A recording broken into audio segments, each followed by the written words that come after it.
Hi, my name is Mark Immelman. I'm a South African golf instructor who currently resides in Columbus, Georgia. Now you hear Immelman, you hear South Africa, and I'm sure you have a logical question, and the answer to that question is indeed yes. I've been teaching golf since 1996, and currently, alongside being a golf instructor, I'm also the college golf coach at Columbus State University. I currently teach golfers who play on the Champions Tour, the Nationwide Tour, and various mini tours around the United States. I also teach plenty of golfers that will play on the South African Sunshine Tour. In the past, I've worked with a couple of major champions, and I've also worked with a bunch of golfers who play on the European Tour.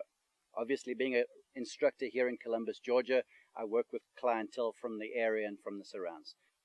I am honored at this opportunity, and I look forward to sharing one or two of my ideas with you. So let's get right to it.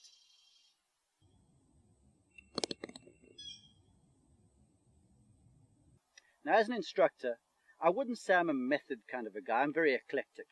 But what I do apply to every golfer, whether he's a major champion or whether she might be a complete beginner, is a template really. And that template for me consists of 4 factors. And they are the factors that influence the flight of your golf ball. Now, in order of importance, they go as follows. Number 1 is the club face angle. Open club face would send the ball to the right. Closed club face would send the ball to the left. A square club face to its arc would obviously send the ball straight.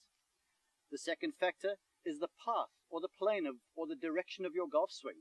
Does it swing outside and in across the target line? Does it swing inside to out across the target line? Or does it arc on and off the target line like it ought to? The third factor is your club's angle of its approach. Naturally, your swing has a descent, it has a level part of it, and there's an ascent. So where you strike the ball through that arc is very, very important. The fourth factor is the speed of the club. Now, it's not that important because it really relies very much on the first 3 factors. I mean, you could swing the club at 120 miles per hour, but if that club face arrives open, there's very little chance that you're going to hit a solid strike down the fairway. Today, we are going to talk about factor number 3, your golf club's angle of attack as it approaches the golf ball.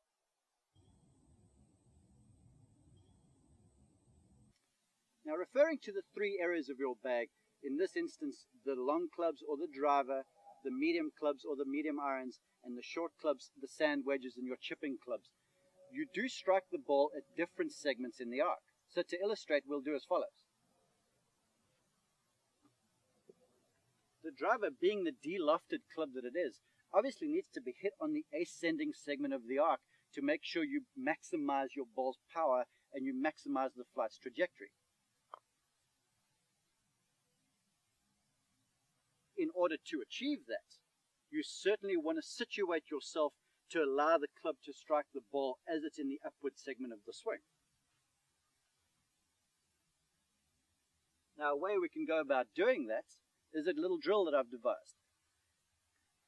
You take one of these orange sticks, or you can use an old shaft, whatever you have available, set it up in the ground, so it's basically vertical. You set up over it, and you try and get the middle of your body as much over that shaft as possible. I have a training aid that I've designed that I could use, or that one could use to make sure that you're in the correct area. It's this little goodie. You clip it here onto your cap, and the weight of the ball dangles straight down. Now, as you set up, you will see that I have the ball right over the orange shaft. Now, a driver, we want to make sure that that's where the bottom of our swing arc is going to be. If we move forward, we're going to strike the driver too much on the descent, and we won't maximize. So now, to make sure you get the most out of your driver in terms of angles of approach, set the ball up so that your center is right over the middle of you, the ball dangles in front, the ball is up in my stance, or basically over the left heel here for right-handers.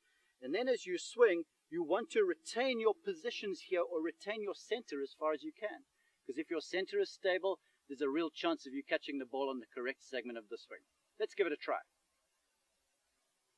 I find my center, the ball's up in my stance, I wind up, I unwind retaining my center, and I catch the ball on the ace center, and in so doing I maximize its flight.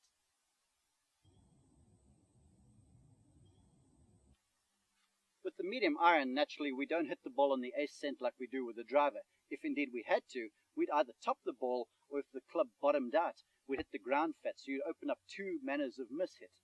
With the iron for success, you want to make sure that you strike the ball right at the bottom of your swing arc, or basically underneath your hub.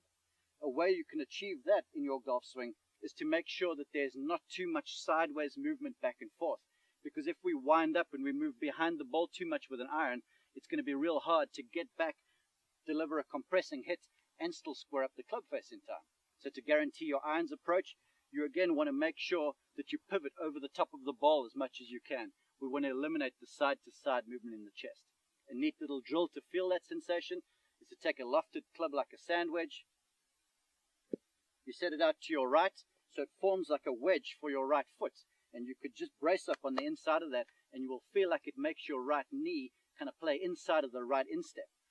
You set up to a ball, try and carry the ball just slightly left of center, sort of underneath your heart. You set up to her naturally, and you will feel like you're really going to pivot over the top of the ball. Wind up and deliver your compressing strike.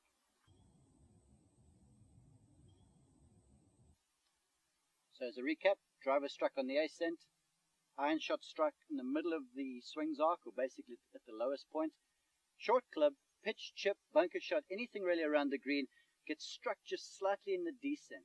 Now the beauty about that is if you do that, you're going to eliminate all manner of mishits.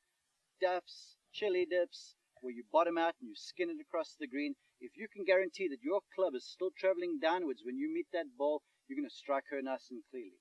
Further, if you are struggling with spinning the ball, make an effort to strike that ball in the downswing. Just like in tennis, if you have a tennis ball in front of you and you graze down the back of it, you're going to impart some backspin on it. So to facilitate that with your sand wedge or your pitching wedge, you set up, ball around the center of the stance.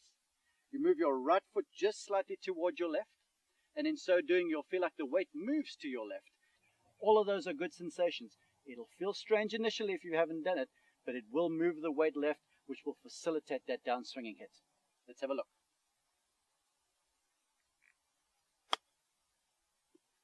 A neat way to practice this is to just take a different iron. Any club will do, 6 iron, 7 iron, 3 iron, whatever you feel comfortable with. Lay it down so that the grip handle is close to the target line. So it's kind of parallel with your right foot. Set a ball up. Now as you address the ball you're about to strike, you should feel like this club here is probably about 1.5 feet or so just to the right side of the ball you're likely to hit. If you make your error, you'll probably pop that club in the downswing. Don't worry, you're not going to damage your club because you're not swinging hard enough. So as you set up, you'll feel like the club is about 1 foot or 1.5 feet to the right side of your ball. That's there to show you that you're making enough of a descending motion as you strike this ball. If I had have made my error and my body weight had moved back, I would have heard that shaft there before the time. I hope these tips help, and I hope you have lots of success with them.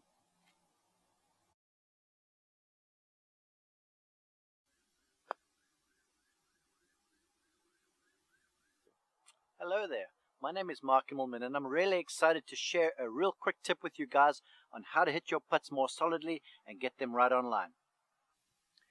Those 4 ball flight factors we were referencing, they apply to the putting green as well. Now obviously the ball's not flying, it's traveling along the ground. But the face angle and the club's approach angle into the golf ball have a real effect on your success with a putter.